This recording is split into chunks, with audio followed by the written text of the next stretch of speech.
Holy moly, the aesthetic in this game is absolutely wonderful, and it makes a killer first impression with its jaw-dropping intro sequence.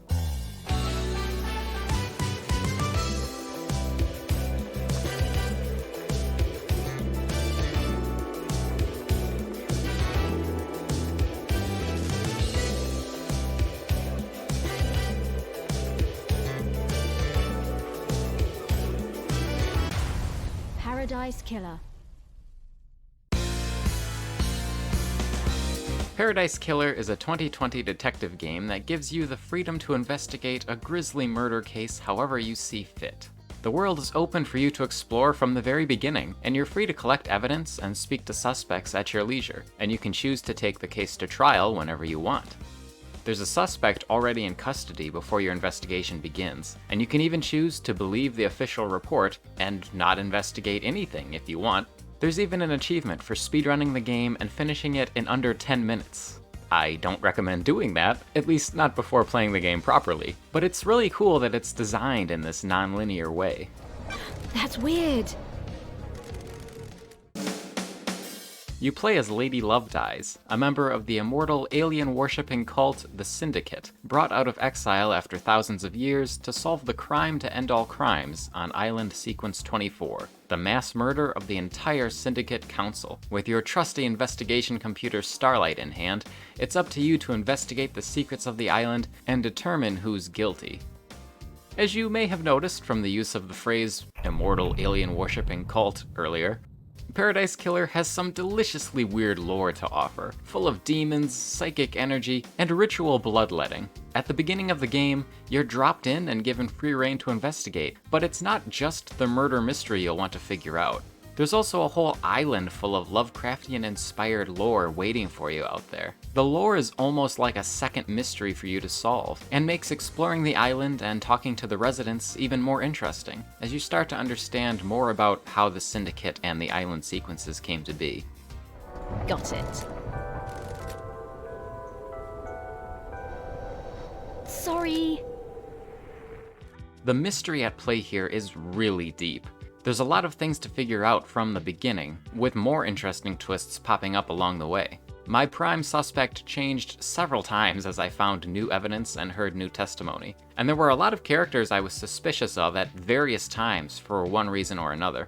Due to the open-ended investigation mechanic, there was a long list of leads to follow up on for a long time, and it seemed like each one I followed kept splitting off into more leads and more secrets to find, which was super cool. Gradually, I began to piece together what might have happened, but I still didn't feel content to go to trial until I'd followed most leads to the end. And I'm glad I waited, because then my picture of the truth was even clearer when I headed to trial. What business is it of yours?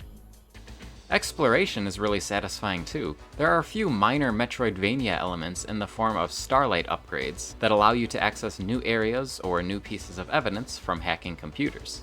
There are even some movement upgrades to unlock from several footbaths around the island, like a mid-air dash and a double jump. The baths cost 5 blood crystals to use, which definitely put me off using them at first, as it wasn't clear what benefit, if any, they'd provide.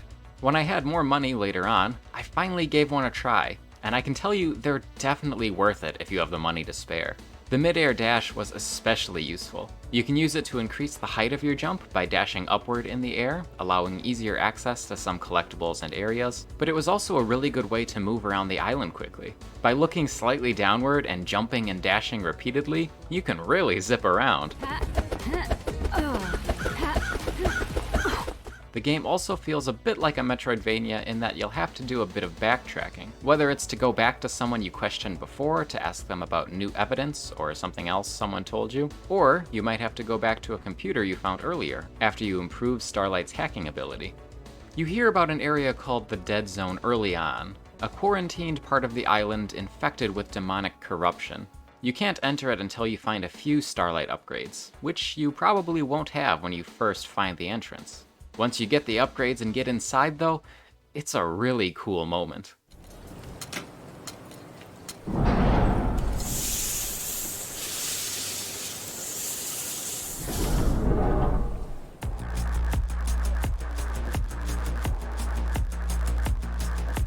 The music in the Dead Zone is heavy and foreboding, and the area itself is likewise foreboding and oppressive.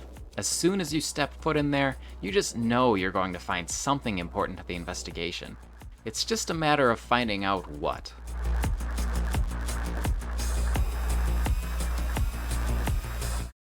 On that note, the entire soundtrack really elevates the experience. The OST is heavily inspired by city pop, and ranges from jazzy, upbeat bops to slower, wistful electronic tracks. It's the perfect soundtrack for a tropical island with a dark history. I love the juxtaposition of this island paradise and upbeat music with the often grim practices of the Syndicate. I listened to the OST a lot before I ever played the game, and it played a large part in pushing me to pick it up in the first place.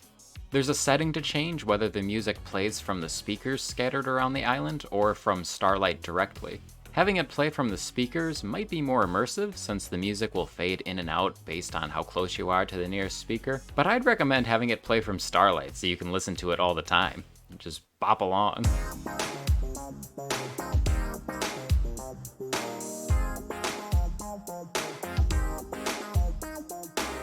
One thing that might turn some people away is this game's fast travel system.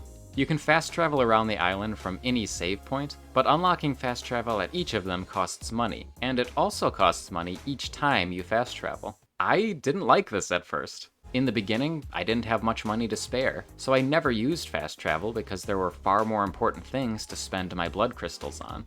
That's kind of the point of designing fast travel this way, though. Early on, it's far better for you to walk everywhere as you reach new parts of the island for the first time, or pass through earlier ones again, because you'll probably find hidden secrets or evidence that you missed before. By the end of the game, I had more blood crystals than I knew what to do with, and had already bought everything I possibly could, so I was fast traveling a lot at that point. If you give this game a shot and find yourself annoyed by its fast travel system, give it a chance. It really is designed to deter you from using fast travel in the early game for a good reason. Good talk, Mindy. Thank you.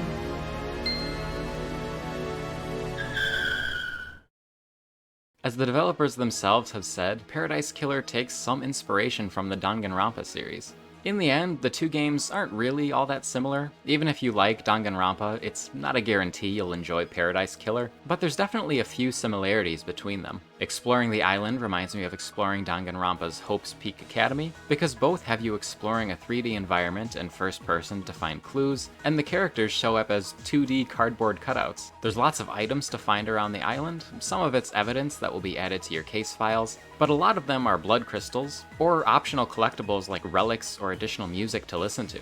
Finding these collectibles sorta reminds me of finding hidden Monokuma dolls in Danganronpa 2, and the relics are a lot like the gift items from the Mono Mono machine. You can also periodically have a non-investigation related chat with each of the characters using the Hangout option, which is sort of like Danganronpa's free time events. Each time you do this, your relationship with them will increase, and as you grow closer to them, they may divulge secrets they weren't willing to before, adding valuable evidence to some of your case files. You have to wait a little while before you can hang out with them again. I'm not sure if this is based on the timer or if you just have to leave and come back, though. One last similarity to note, instead of having full voice acting, characters just have short voice clips that play during dialogue. But while Danganronpa has full voice acting during its class trials, the short voice clips are the extent of the voice acting in Paradise Killer. But due to how the trial system here is designed, it doesn't really lend itself well to full voice acting anyway.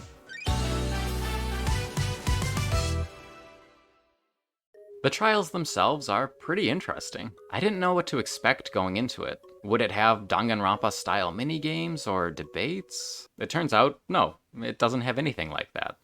Instead, you go through each of your case files one by one, and you can choose to accuse whoever you want for each crime.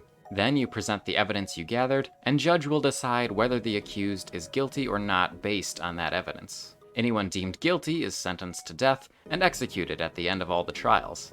Whether they truly committed any crimes is another story. That's all up to you to figure out, based on how thorough you were in gathering evidence. Although, some people will confess to things after being convicted, so there is some direct confirmation that you made the right choice, but it depends on the case file. You can also deliberately choose not to present evidence for some of the case files, if there's anyone you don't want to implicate in any crimes. I played through the trials twice, and the first time through, I presented all the facts I had gathered, and fully explained every mystery to judge in court. In the end, that resulted in guilty verdicts and executions that I believe were true to the facts, but not morally correct.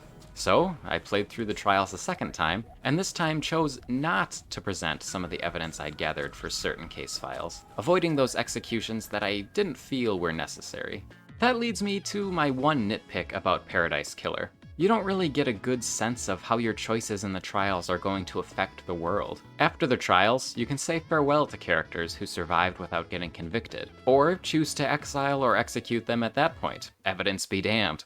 And then you leave the island forever to head to Island 25, and the credits roll.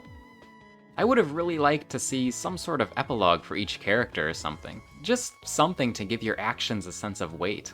Or maybe additional dialogue based on evidence you've found. Like some way to tell characters, hey, I found all this evidence, but I let you walk free. What do you think of that?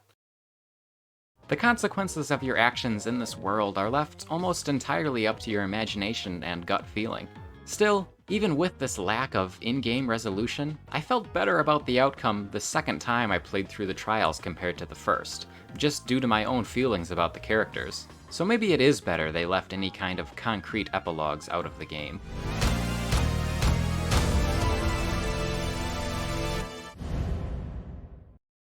Paradise Killer is a great detective game. The setting is really interesting, with an intriguing murder mystery to solve, and the investigative gameplay is super addicting.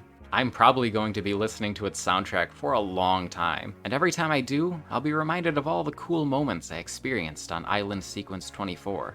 I highly recommend giving it a try if scouring its open-world island for clues sounds like your idea of a good time. My final time was 13 hours, 8 minutes. Alright, thanks for watching. Let me know what your favorite detective game is in the comments down below, and I'll see you in the next video.